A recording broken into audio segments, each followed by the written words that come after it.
వచ్చినట్టు పాపం మన ఆనంద్ కష్టపడి ఇల్లు కడితే మన చంటి అప్పిచ్చి ఆక్రమించాడు. అది ఎలాగో తెలియాలంటే let's welcome Chalaki Chanti and tsunami Sudhakar Sri. Rail బండిని నడిపేది పచ్చ జెండాలే, బ్రతుకు బండిని నడిపేది పచ్చ నోటేలే. తళ తళ తళ మెరిసే నోటు తీర్చును లోటు, పెళ పెళ పెళలాడే నోటు పెంచును వేటు. అరే బోల్ మేరే భాయ్ ఈ నోటుకి జై. అందరికి నమస్కారం అండి. డబ్బు అనేది ఎంత ఇంపార్టెంట్ తెలుసా? అంత ఇంపార్టెంట్. డబ్బు లేకపోతే ఎవరు బతకలేడండి. అందుకే నా జీవితాన్ని డబ్బుగా మార్చుకున్నా. Red red red. నువ్వు రెడ్ వేసుకోలేదు, ఓకే. ఇదే రెడ్, అది రెడ్ కాదు, red fellow. Okay, no problem. ఇక్కడ అందరూ కామెడీ చేయడానికి వచ్చారు, నేను మాత్రం బిజినెస్ చేయడానికి వచ్చాను. కామెడీ చేసేవారు కారు కొనుక్కుంటున్నారు, ఫైనాన్స్ బిజినెస్ చేసే వాళ్ళే బిస్కెట్ అయిపోయారు. నీకు అర్థం కాలేదు కదా? నేను క్లియర్ గా చెప్తా. హలో ఏమండి ఏమండి ఎందుకండి కోపడతారు? కోపం అంటే నేను ఎన్నిసార్లు ఫోన్ చేయమన్నాను? వారానికి ఒక్కసారి చేయమన్నావు, నువ్వు రోజు ఒకసారి చేస్తున్నావు. నెలకి 150 రూపాయలు బిల్లు వస్తుంది, ఎవరు కట్టాడే? ఎప్పుడో ఎలక్షన్ లో ఫ్రీ బస్ చేసినప్పుడు ఊరికి పంపించారు. ఒక టికెట్ వేయండి ఊరికి వస్తాను. ఊరికొస్తాను సాగుకొడతావు. నువ్వేమన్నా ఊరికే వస్తావా? నేను డబ్బులు వేస్తే అప్పుడు ఊరికొస్తావు. వాడేమో ఊరికే తీసుకొస్తాడా? 2000 టికెట్ వేస్తే తీసుకొస్తాడే. అదేంటండి అంటే టికెట్ వేయరా? ఎందుకే అంత టెన్షన్ పడతావు? 2, 3, 4, 5 ఐదేళ్ళు అయిపోయింది. మళ్ళీ ఎలక్షన్ వస్తే మళ్ళీ ఫ్రీ బస్ వస్తుంది, అప్పుడు ఇంటికి వచ్చేది మళ్ళీ వెళ్ళిపోతుంది. కానీ ఏమండి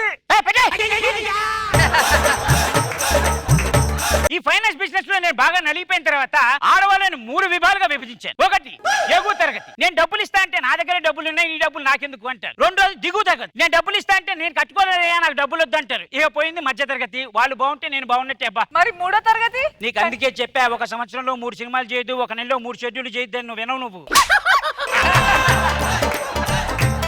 నమస్కారం కృష్ణారావు గారు. ఒక్కలో నమస్కారంలే. ఏమైంది అంత సీరియస్ ఉన్నారు? నీ గురించి బయట ఏం మాట్లాడుకుంటున్నారు తెలుసా? ఏం మాట్లాడుకుంటున్నారు? ఎంత ఇచ్చి ఇంత దొప్పుతావంటగా? ఏమండి వాళ్ళ అవసరం ఇంత ఉన్నప్పుడు నా దగ్గర ఇంత అడిగి తీసుకుంటారు, దానికి నేను ఇంత యాడ్ చేస్తే ఇంతలో ఎందుకు ఫీల్ అవ్వడం? కొంచెం వేసి ఇచ్చేది. లాజిక్ ఎవరికి కావాలి? నేను పోతున్నా. ఇదిగో డబ్బులు ఏమైనా కావాలా? నాకు నెలకి 30,000 రూపాయల శాలరీ. తిన్న దాంట్లో తింటా, పడుకున్న దాంట్లోనే పడుకుంటా. నీ దగ్గర మాత్రం అప్పు రాను. సరే నీ ఎదగండ్రా అంటే ఫీల్ అవుతారేంట, నాకు అర్థం కాదు. ముంచేవాడు ఎదిగేవాడు ఎక్కడ?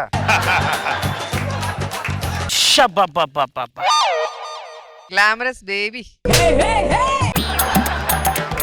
ఏమండి లక్ష్మి గారు? ఏమన్నా బాగున్నారా? బ్రహ్మాండం ఉన్నానమ్మా. ఏంటి కూరేంటి? పప్పన్నయ్యా. పప్ప? ఈ రోజు పప్పు, నిన్న పప్పు, మొన్న కూడా పప్పేనా? అంతేలే, పప్పు కానీ చేసుకున్న తర్వాత పప్పు కాకపోతే ఇంకేం తింటావు నువ్వు? ఇప్పుడు దొడ్లో మనం బర్రెని కట్టేస్తాం, అది రోజు ఎండు కట్టేస్తే తింటుందా? ఈ రోజు ఎండుగడ్డి తింటుంది, రేపు పచ్చగడ్డి తింటుంది, ఆ తర్వాత తౌడు తింటుంది, ఆ తర్వాత జాగ్రత్త అవుతుంది. ఆఫ్టర్ ఆల్ దొడ్లో కట్టేసిన బర్రెకే అన్ని కోరికలు ఉంటే ఇంట్లో ఉన్న భార్య నీకుండవుదా? అర్థం ఉందన్నయ్య. బర్రే భార్య, అబ్బా ఎంత బాగా చెప్పారన్నయ్య. అవును, ఏంటి నీ బట్టలు నువ్వే ఉతుక్కో నువ్వే ఆరేస్తున్నావా? నేను డబ్బులు ఇచ్చే పని మనిషి లేదు కదన్నయ్య. జీతం అడగని పని మనిషిని పెట్టుకో. మాకంత స్తోమత లేదన్నయ్య. అరే ఎందుకమ్మా టెన్షన్ పడతావు? నేను వాషింగ్ మిషన్ ఇప్పిస్తాను, నువ్వు కొనుక్కో అని చెప్తున్నా. అమ్మో వాషింగ్ మిషనా? అమ్మో నా వల్ల కాదు. అరే డబ్బులు నేను ఇస్తానమ్మా, నువ్వు అన్నయ్య అని పిలిచిన తర్వాత నేను ఇవ్వలేనా తల్లి? ఇట్లా చెప్తాను. ఇలా బుక్ చేస్తాడన్నమాట. అంటే మా ఆయన. నువ్వు పెట్టు చెప్తా. పెట్టాను అంతే. అరే కుటుంబరావు వాషింగ్ మిషన్ తీసుకొచ్చాయి. చూసావమ్మా వాషింగ్ మిషన్ ఎలా వచ్చేసిందో? లక్ష్మి ఎప్పుడైనా సరే లక్ష్మి చేతిలోంచి వెళ్ళాలి. తీసుకోండి, ఇది ఇచ్చేయి. ఏమండి కృష్ణారావు గారు? ఎన్నిసార్లు పలకరిస్తావే నాకు అర్థం కాదు. నేను పరిస్థితి ఫ్రీగా పలకరించాను, పని పాట లేదనుకున్నావా? నా డబ్బులు తీసుకోవడానికి వచ్చాను నేను. నేను ఎవరికి అప్పేవను? నేను అప్పు ఇచ్చినప్పుడే తీసుకోవడానికి వచ్చాను. అప్పు ఇచ్చావా? ఎప్పుడు ఇచ్చావు? ఎప్పుడు ఇచ్చావు? ఎప్పుడు ఇచ్చావు? ఎవరికి ఇచ్చావు? మీ ఆడికే ఇచ్చానా? మా ఆవిడికి డబ్బులు ఇచ్చావా? ఎందుకు ఇచ్చావు? నన్ను అడిగితే పోయి మీ ఆవిడ అడిగా. బస్సు చెప్పాలమ్మా ఉందా? బయటికి రావే నువ్వు. వాడి దగ్గర డబ్బులు తీసుకున్నావు నువ్వు? తీసుకున్నాను. ఎందుకు తీసుకున్నావు? ఎందుకు తీసుకున్నాను? వాషింగ్ మిషన్ తీసుకున్నాను. వాషింగ్ మిషన్ కావాలా నీకు? ఏమైనా గట్టి కొడుతున్నారండి మీరు? నా పిల్లానికి డబ్బులు ఇచ్చా కాబట్టి దాని దగ్గర తీసుకో, నన్ను మాత్రం అడగ మాకు. నువ్వు పెళ్లి చేసుకున్నావు, తాళి నువ్వు కట్టావా మీ ఆవిడ కట్టిందా? నేనే కడతా. మరి ఇది కూడా నువ్వే కట్టాలి. నేను కట్టను, ఎవడు చెప్పుకుంటే ఏం చేసుకుంటూ చేసుకో. అసలు నువ్వు డబ్బులు నా పిల్లలకి ఎందుకు ఇచ్చావురా నువ్వు? ఏమండి ఆపనువా? రండి అడగండి సార్ ఈ అన్యాయాన్ని. న్యాయంగా డబ్బులు ఇచ్చి మళ్ళీ న్యాయంగా రివర్స్ అడుగుతుంటే ఇది అన్యాయం అని న్యాయాన్ని మెడపట్టి బయటికి తోశారు సార్. అడగండి అన్యాయం. ఇంత డైలాగ్ చెప్పాడేంటి సార్? డబ్బులు తీసుకున్నారా లేదా? కట్టాలా లేదా? కట్టాలి సార్. డబ్బులు మీ ఆవిడ తీసుకుందా లేదా? కట్టాలా లేదా? అది కాదు సార్, మా ఆవిడ డబ్బులు తీసుకుందా లేదా? కట్టాలా లేదా? సార్ నేను చెప్పేది సార్. సార్ ఒక్కటే డైలాగ్ ఇచ్చారు, 3 సార్లు చెప్పండి. నాకు చిరాకు ఉంది, బయటికి వెళ్తున్నా నేను. డబ్బులు అడిగేటప్పుడు మాత్రం ఏం ఉండదు కానీ డబ్బులు తీసుకునేటప్పుడు ఫీల్ అవుతుంటారేంటో నాకు అర్థం కాదు. మళ్ళీ ఏదో పెడతాడు. లక్ష్మి, అంత కష్టపడిపోతున్నావమ్మా నువ్వు నిజంగా. ఒక గ్లాస్ నీళ్ళు మీ ఆయనతో మాట్లాడి అడిచిపోయాను నేను. తీసుకోండి. అదేంటమ్మా వేడి నీళ్ళు ఇస్తున్నావు? చన్నీళ్ళు ఇయ్యమ్మా. అయ్యో మా ఇంటి ఫ్రిడ్జ్ లేదన్నయ్య. పోనీ కుండలో నీళ్ళు ఇయ్యమ్మా. కుండ కూడా లేదన్నయ్య. నీ కుండలో బతుకు. అరే అప్గ్రేడ్ అవ్వన్నమ్మా, జీవితం అంటేనే అప్గ్రేడ్. ఇప్పుడు ఒక బిందె కొన్నాం, దాని తర్వాత ఇంకో బిందె కొనకుండా ఉంటామా? ఒక కొండ కొన్నాం, ఇంకో కొండ కొనకుండా ఉంటామా? ఇలా 2 కుండలు 2 బిందెలు కొనే బదులు ఆ డబ్బులకి ఇంకొన్ని డబ్బులు యాడ్ చేసి ఉంటే ఫ్రిడ్జ్ వచ్చేస్తుంది. అర్థం కాలేదన్నయ్య. ఇప్పుడు మన ఇంట్లో గాడిద ఉంటుంది, అది ఏమేమి పనులు చేస్తుంది? బరువులు మోస్తుంది, సామాన్లు ఎత్తుతుంది, తిడితే తిట్లు తింటుంది, తంతే దెబ్బలు పడుతుంది. మగాడు కూడా అంతే. అర్థమైందన్నయ్య. మగాడు గాడిద. అబ్బా ఎంత బాగా చెప్పారన్నయ్య. ఏం ప్రాబ్లం లేదు, ఈ పేపర్ మీ సంతకం పెట్టి ఫ్రిడ్జ్ వచ్చేస్తుంది. అది అంతే. సరే కుటుంబరావు, ఫ్రిడ్జ్ అన్నయ్య డబ్బులు ఇవ్వండి. ఇదిగో. ఇగో తీసుకోండి. ఇటు అదేంటన్నయ్య మళ్ళీ మీ బ్యాగ్ లోకి వెళ్తున్నాయి. ఎందుకు? పో లోపల పో. ఇదిగో లక్ష్మి గారు, అన్నయ్య మోస్ట్ ఇంపార్టెంట్ ట్రిప్ అయిపోయింది ఇది. ఇప్పుడు మీకు ట్రిప్ సింగపూర్ ట్రిప్. అమ్మో ఆ. సింగపూరా? ఆ. అమ్మ మా వల్ల కాదన్నయ్య. అయ్యో ఎందుకమ్మా, ఇది ఫ్రీ, నువ్వేం టెన్షన్ పడక్కర్లేదు. ఫ్రీ అయితే ఓకేనా? ఈ పేపర్ తీసుకెళ్ళి వాళ్ళకి చూపించి నేను ఇచ్చానని చెప్పు. ఖర్చులకు డబ్బులు వద్దా? కావాలి కదన్నయ్య. మరి తీసుకోవే నా దగ్గర. ఈ డబ్బులు తీసుకో, ఖర్చు పెట్టుకో. ఎందుకమ్మా టెన్షన్ పడతారా? రే నాలంటోడు ఉంటే జీవితాలు అందరూ బాగుంటాయి.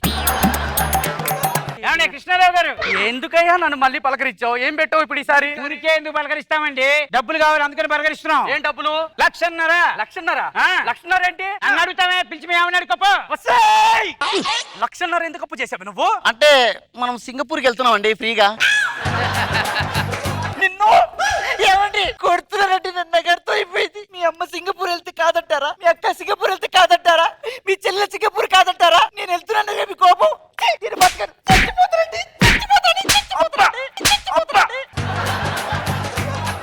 దానికి డబ్బులు ఇచ్చావా, ట్రైనింగ్ కూడా ఇచ్చావా? ట్రైనింగ్ మేము ఎందుకు ఇస్తామండి? ఆడవాళ్ళు ఆల్రెడీ ట్రైన్ అయ్యే పెళ్లి చేసుకుని వస్తారు, టైం వస్తే చూపెడతారు అంతే.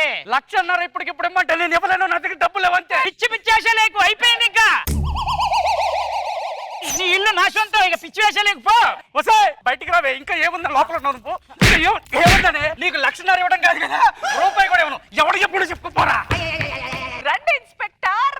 రండి సార్, ఈ అన్యాయాన్ని అడగండి సార్. మీరు న్యాయంగా డబ్బులు అడిగితే న్యాయంగా ఇవ్వాల్సింది పోయి అన్యాయంగా మన మీద చేయబట్టి నన్ను అన్యాయంగా బయటికి దోశారు. అడగండి సార్, మీరు అడిగి.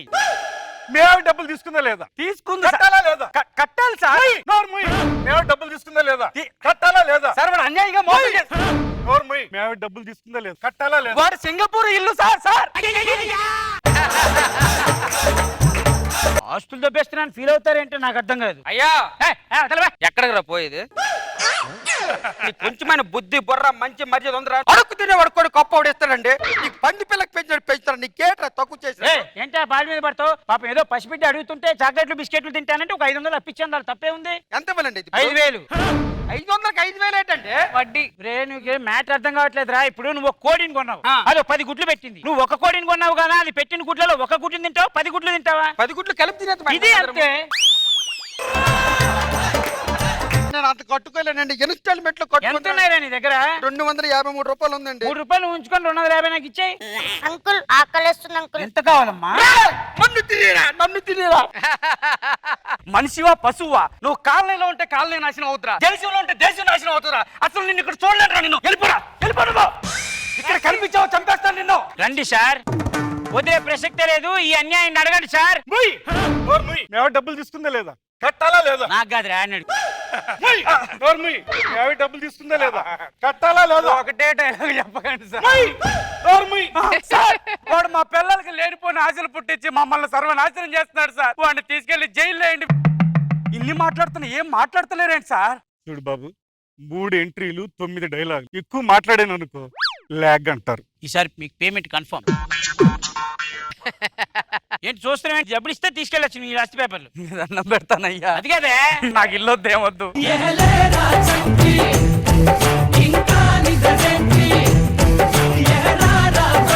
రోజా గారు, అన్యాయం కాదంటారా? మీరే చెప్పాలి. పాపం అలా ఇస్తేనేగా ఫ్రిడ్జ్, కార్లు అన్ని వస్తాయి.